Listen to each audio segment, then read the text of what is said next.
This is Joshua Mack from Cornerstone Bible Church. I hope you're doing well.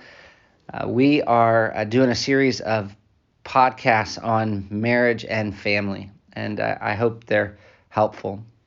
But we're going back to the basics, really, and asking, what does the Bible say about marriage? And when I say basics, I mean basic, like specifically, what is marriage?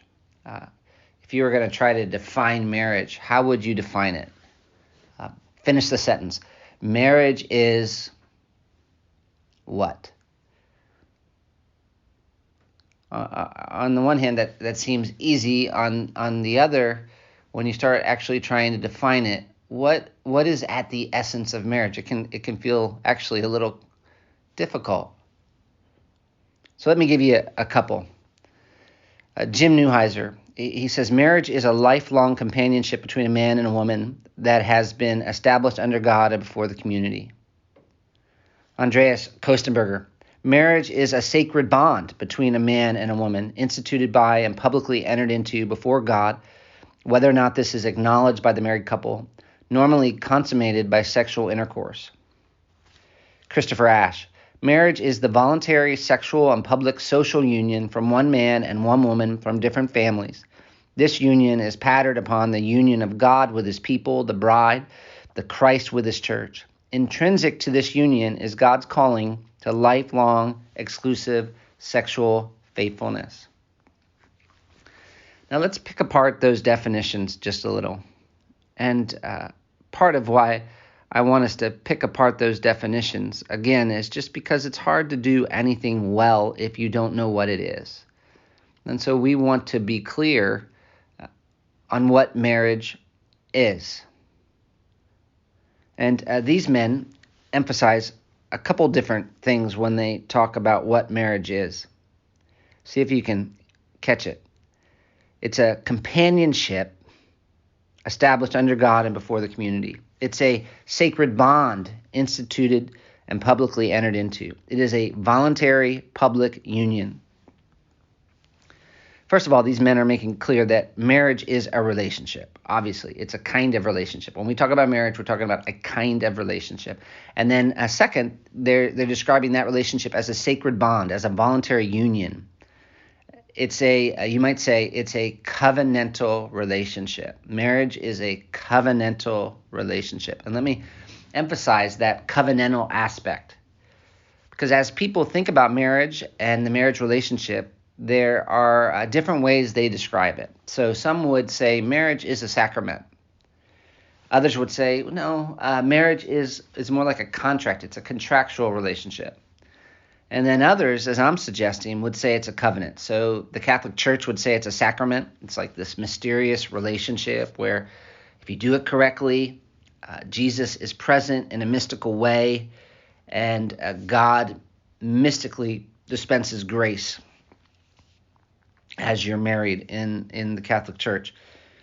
And that may be why some people feel like you have to be married in the church. I don't know if there are people in the States that feel that way anymore, but it definitely was something that came up in Africa.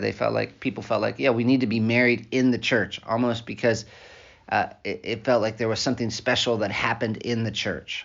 But it's hard to find that particular view in the Bible. There's not really anything in the Bible that says marriage mystically dispenses grace or there's some spiritual power in the wedding vows when they're done in a certain place. That's more from tradition. More people today, I think, would say that marriage is a contract. So, as one man explains, proponents of this approach view marriage as a bilateral contract that is voluntarily formed, maintained, and dissolved by two individuals. And then we're saying, we think the Bible would say marriage is a covenantal relationship. And one reason we say that is because it does say that. Proverbs 2:17, talking about the adulteress, it says, this is the problem with adultery. She forsakes the companion of her youth and forgets the covenant of her God. So the marriage relationship is a loyalty agreement formally solemnized by a vow before God. It's a covenant, and that's one thing that makes adultery such a big deal. And then Malachi 2:14, Ezekiel 16:8 both describe marriage this way as well as a covenant. Now, a covenant contract. What's the difference? I mean, are we just sort of debating semantics here? But not really. One difference is in the way people think about a contract. So how do people think about a contract? A contract is something you typically make for a limited period of time, and most often it deals with specific actions rather than the whole relationship. And basically, a contract is conditioned upon someone else continuing to perform their obligations to you. So part of the purpose of a contract is really, how do I get out of this contract without getting ripped off? And I would think that typically if you enter into a contract, you're doing it for your own safety, for your own protection. Which is why, one reason why, contract's too small a word for what's happening in the marriage relationship. We need a bigger word. And that's covenant, which is, it does have some similarities to a contract in that when you talk about a covenant, you're talking about a legal relationship between two people or two groups of people, and there are going to be obligations, there are going to be promises there. But it's different. It's different in that it's bigger than just a temporary business relationship. And it's not only bigger, it's also personal. It's not just paper, it's people, it's hearts. And it is bigger because it's not just between the two people, it's between the two people and God. So marriage is a covenant made with God. And you can see if you go back to the different definitions that I shared earlier that the authors were trying to stress that. So Neuheiser talks about it being under God. Kostenberger talks about it being before God.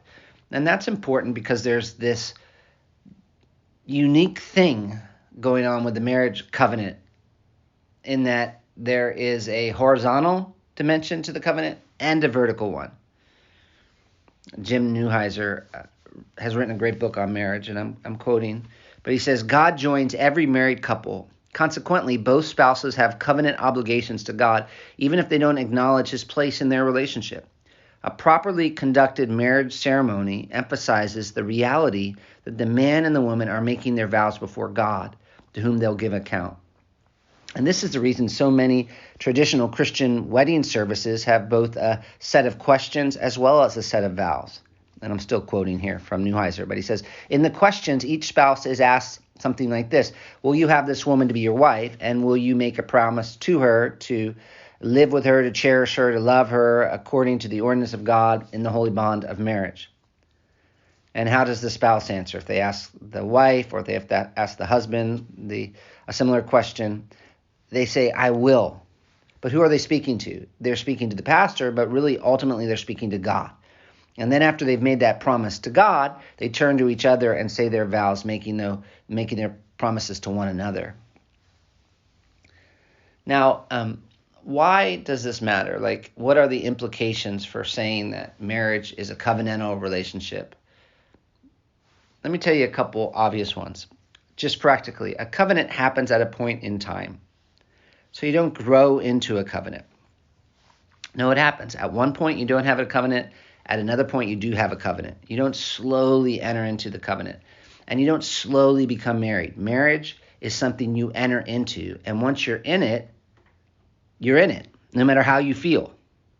And you're in a certain kind of relationship. You're not in this covenant with everyone. In other words, it's not every relationship. It's a unique relationship. And here's the important thing. The nature of that covenant, that relationship you've entered into at a point in time with that person, the terms of that covenant are actually defined by God. In other words, when you get married, you enter into a new kind of relationship you didn't have before. And because it's a God-designed and God-defined covenant, you don't get to negotiate the terms. God's already decided the terms. And so again, you're either in that covenant or not. But the thing is, once you're in that covenant, you don't get more married or less married on the basis of how your relationship is going at that point, on the basis of whether you like your relationship or not, because that's not how a covenant works. And if you're not married, you need to know that that's what's happening when you marry someone. And if you are married, you need to make sure when you're having problems that you remember what happened when you got married.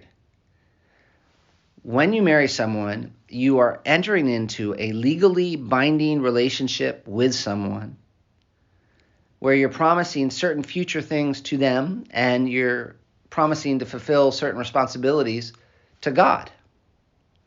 And so the covenant you're making with them is not just about that moment, it's really about the future. Tim Keller, he explains, he says, years ago I attended a wedding in which the couple wrote their own vows. They said something like this: I love you and I want to be with you. At the moment I heard it, I realized what all historic Christian marriage vows had in common, regardless of their theological and denominational differences. The people I was listening to were expressing their current love for each other, and that was fine and moving, but that's not what marriage vows are. Wedding vows are not a declaration of present love, but a mutually binding promise of future love. A wedding should not be primarily a celebration of how loving you feel now. That can be safely assumed. Rather, in a wedding, you stand up before God, your family, and all the main institutions of society, and you promise to be loving, faithful, and true to the other person in the future, regardless of how you feel or how your circumstances are going. Which means if you're saying to yourself, man, I want to get out of this marriage because I just don't feel like I love the spouse, my spouse anymore. What you're saying is, I want a divorce because I know I don't have any biblical grounds for divorce. No one's broken this covenant that we've made, but we just don't have the same feelings that we used to have for each other. If you're saying that, what a good, loving counselor would have to say to you. They would have to say, you don't feel like loving each other anymore. Okay, that's hard. I can imagine that's very difficult, and go through, express all kinds of compassion and concern. But at the end of the day, we're going to have to go back to the covenant you made with God and with each other. And certainly, as we look at that covenant, part of the commitment that you made was to love one another. And so now our job is to help you learn to love one another and be faithful to the covenant.